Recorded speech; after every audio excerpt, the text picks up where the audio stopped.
Ça va mieux. Merci pour tous vos commentaires sur le dernier rewind d'ailleurs. Et de toute façon, tout ça c'est de la faute de Will Ospreay. Bienvenue à Nashville dans le Tennessee. Quelque chose en nous de Tennessee. Et on retrouve Kenny Omega et Will Ospreay backstage. T'es ta faute. Il nous parle de son match de ce soir et de la Dream Team qu'ils vont former avec Kenny et Moxley. Il en profite également pour donner une belle stat. Quand Kenny et lui font équipe, ils sont invaincus. Vous les vérifiez, mais j'ai pas réussi à trouver sur Catch Match. Tant pis. Les deux se vannent sur les blessures de l'autre, puis Mox arrive. Est-ce qu'on sait ce qu'il aime? Non. Quand il n'y a aucune tension dans une pièce. Ok, John. Et il repart. Il a gêné tout le monde et Omega s'en va. Allez, entrée de Darby Allin. Ouais. Puis Chevalier débarque. Darby lui saute dessus avant même le début du match et on est parti dans le public. Roulez boulet pour revenir, bagarre dehors et... Enfin, le match commence. Eh bah, il retourne dehors, les gars! Des noisettes de Zarbi en moins, avalanche code red, puis re-code red. T'auras rien, Darby. Oh, le ref bump! Triple H. Chevalier prend son titre, arrive derrière Darby, finalement il esquive, Scorpion Death Drop, il tente pas le tomber, y a pas d'arbitre. Enfin, un mec intelligent. Chevalier l'empêche de faire son coffin drop, l'attaque dans le dos avec le titre et envoie son coast to coast. Splash, victoire. Bravo Chevalier. Kyle Fletcher, la protostar. Ah, y a Okada qui suit. Et ils viennent pour... Laura Farming? Ah mais non, ils ont envoyé la pub et maintenant on retrouve toute la Don Callis Family dans le ring. Salut René! Ce dimanche, les trois champions de la famille ont un gros match. Davis défend le national contre Andrade, Chevalier affronte Omega pour le titre mondial et Fletcher défend son titre international contre Bandido. Davis dit qu'Andrade n'est pas un si gros poisson que ça. Attention à toi. Kevin dit qu'il a brisé Darby et que maintenant il va briser le record de défense pour le titre TNT détenu par Fletcher et que pour ça il n'aura pas besoin de la Don Callis Family. Évidemment, Kyle est tendu et prend le micro, il lui demande s'il pense être vraiment impressionnant, il espère vraiment qu'il deviendra Jet to Belt dimanche soir, il lui dit qu'il n'a pas besoin de l'aide de la famille pour défendre son titre et pour lui prouver il demandera à Tony Khan de bannir tout le monde des abords du ring pour son match. Et pour que ce soit encore plus fun, même ce soir pour leur match par équipe avec Okada, tout le monde est banni du ring.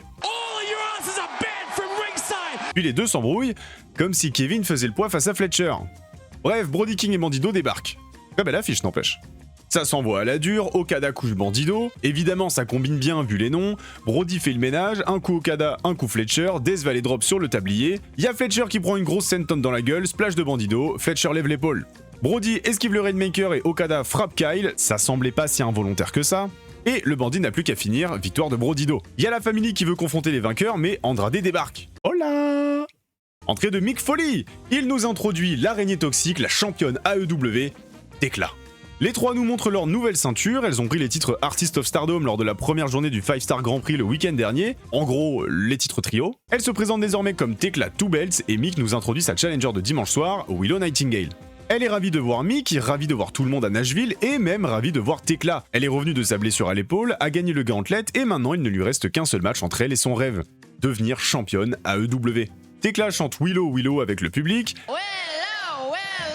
La championne lui dit qu'elle fait genre, elle est toute rayonnante, etc. Mais qu'elle sent son côté toxique, elle sent un poison en elle et dimanche elle battra ce poison pour elle. C'est une faveur. Willow lui dit qu'elle est fake, qu'elle se cache derrière une façade, derrière un masque, Mick parle de ses dents et Tekla lui dit de fermer sa gueule. En gros. Willow défend Mick, c'est une légende, blablabla, elle lui fait la promesse qu'elle la battra et qu'elle ira à all-in. Puis Tekla la gifle avec son gant, puis lui met un coup de micro. La championne célèbre avec ses deux titres, finalement personne prend le dessus, histoire de brûler les pistes pour le résultat de dimanche. Même si on s'en doute un petit peu quand même. Entrée de Jay White avec le Bang Bang Gang, puis de Clark Connors. C'est le premier match solo de Jay White à l'AEW depuis mars 2025. Et je vais pas vous mytho, et il se passe pas grand chose. Et c'est sans doute un match pour remettre Jay White en jambes, en dehors de ça, on s'emmerde un peu. Ça va se bagarrer dehors, Clark se prend une chaise, ça revient dans le ring, rebagarre, puis Jay White fait dormir Connors et Remsburg fait sonner la cloche. Victoire de Switchblade. Bon, c'était pas fameux. Clark tente d'attaquer Jay, mais il le contre en Blade Runner, puis Davin Finlay débarque et tout le clan vient faire le save. On continue tranquillement la rivalité entre les deux clans, malheureusement la majorité de l'histoire se passe à collision. On retrouve Cope et Cage backstage qui se font attaquer par Pac et Claudio. C'est pas si simple à dire, Cope et Cage backstage, Cope et Cage backstage, Cope et Cage backstage. En fait ça va. Entrée de Sky Blue et Julia Hart. Match pour les titres par équipe féminin. On accueille les championnes et les copines de Tekla tentent de les attaquer dans le dos. Ça se frappe au kendo stick, les filles font dodo et Sky Blue sort des chaises et installe une table. Megan Bayne balance une chaise sur Sky Blue. Ah oui, elle pisse le sang quand même. Tout le monde quitte le ring, Lena Cross se prend une poubelle, Bane une chaise, puis une table, les 4 retournent dans le ring pour se battre, Bane balance Sky dans une table, belle revanche. Et finalement les championnes conservent, évidemment. Allez, main event. Kenny Omega fait son entrée, Ospreay suit, j'ai pas encore les preuves, mais tout est de ta faute. Allez, cours, sale connard.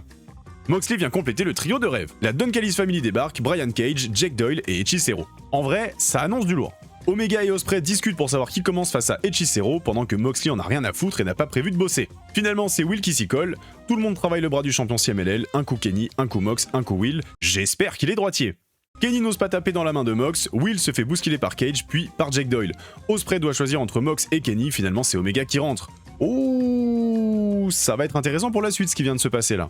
Finalement on se retrouve avec les 2 anciens ennemis côte à côte, Ospreay sauve Omega d'un compte de 3, Hechicero prend un combo V-Trigger Hidden Blade et les gentils gagnent le match. Kenny et Mox font du tête contre tête, Ospreay les sépare puis est envoyé au sol de façon pas très crédible et tout le monde s'embrouille. Les Bucks arrivent puis embrouillent avec Mox, Ospreay s'en mêle, la famille débarque, Kevin sort de nulle part et pose avec les 2 titres, personne n'y croit frérot. Et l'épisode s'arrête là. Et bah c'était pas ouf. Ah, c'était pas terrible. Il s'est quasiment rien passé et les matchs étaient pas vraiment dingos quoi. Mais bon, on est à quelques jours de rédemption, vite que ce pay-per-view passe et qu'on accélère un petit peu les choses pour All In.